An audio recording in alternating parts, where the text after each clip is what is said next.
We are going to take a look at the outlines that are used in public speaking today.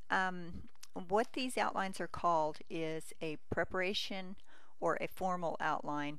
You'll see that it does not look like the old outlines you learned in 6th grade English class. It's a little bit different, but there's a specific purpose why this format of outline is used in public speaking.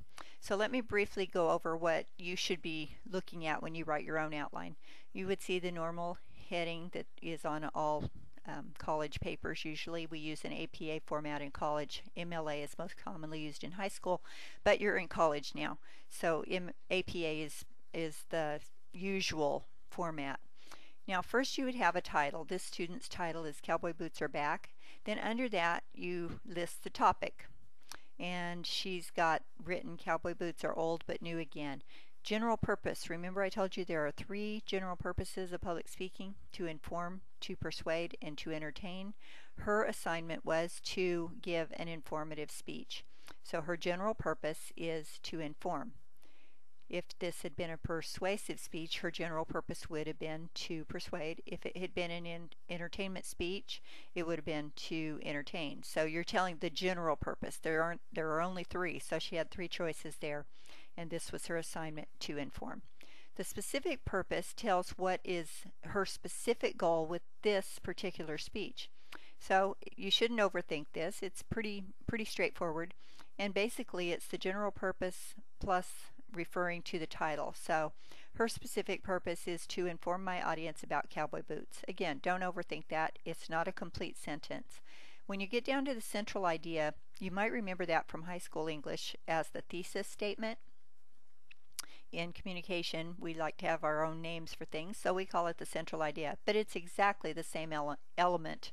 The central idea equals the thesis statement, so you could replace that title right there with either of those terms, central idea or thesis statement. Now this is a full grammatically correct sentence. It's only one sentence, and it composes the entire work that's going to follow. So generally a good way to write the thesis statement or the central idea is to write down your main points and then put them into a grammatically correct sentence. So she has written, cowboy boots have a functional design which makes them less than comfortable, but they can be unique and beautiful. So we can see her 2 main points here: functional design, which makes them less than comfortable, and her second main point, but they can be unique and beautiful. So what do we expect to hear about in this speech? Those 2 main points and nothing else. So then, as I told you before, and you read in your text, and you've heard in the lectures, speeches are divided into 3 sections: introduction, body, and conclusion. So the first thing you have here is the introduction. Now some texts recommend that you outline the introduction as well as the body and the conclusion. I don't really care. I kind of prefer an essay format for the introduction, just because I think it's easier to work with and get creative with. But it should be its own section. Notice that it is labeled introduction, and all of those required elements are in the introduction. So at the end of your introduction, then you're going to have a preview of the main points that would be covered in the body, and then you get right into the body. It also is labeled, and you've got these main points. They are indicated by a Roman numeral. Now, how many main points did she say she was going to have up here? 2. How many did she preview in her body? In her intro, she says, first we'll talk about the functional shape that makes them less than comfortable, and then we will talk about the various types of materials and colors that can make these boots unique and beautiful. She has previewed clearly 2 main points. So how many main points should we expect to see in the body? Only 2. We've got a 1 here. We've got a 2 here. We shouldn't see any more main points. Main points are always indicated by a Roman numeral. And then each symbol, these things are called symbols. The Roman numeral, the capital A, the 1, the small a. Those are all called symbols. Each symbol only gets 1 sentence. There's a very good reason for this. I'm going to tell you in just a little bit. Underneath the main point you will see subpoints, and then if you talk about that subpoint you would see a sub-subpoint, sub-subpoint. So you can keep going. These are just called subordinate points, and they elaborate on the main point. So everything under main point 1 should be about main point 1. And this can go on and on as long as you want it to go. In between the main points, you might have a transition. You can put transitions anywhere. Here's one within the main point. These are elements that just help your speech to flow better. Now we get down to her second main point, and you start over again with the symbols, with the A, and then under that a 1 and a 2 and an A and a B. So that's the pattern you should be following. And then when you get down to the bottom of the body, you transition again, and then you label your conclusion. And however you format the introduction, in this case it was an essay format, then you do the same exact thing in the conclusion. Now if you were to go on, you would find a references page, and that would be a required element. And you use APA format for listing all of your references. But we're just concentrating on the outline itself right here. So let me tell you why this body is in outline form. It might seem like a lot of work, but it gives you a whole lot of flexibility.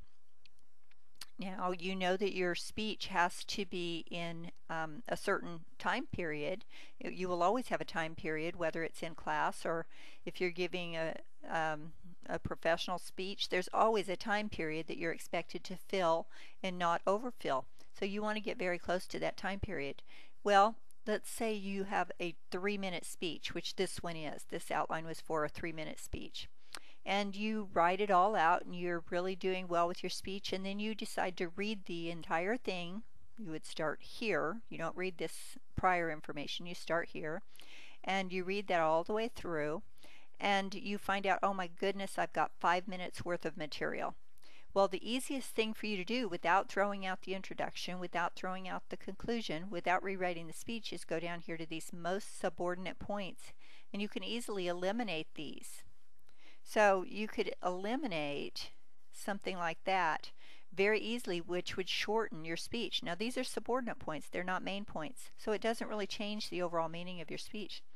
Let's pretend that you read your speech and it's very, very short.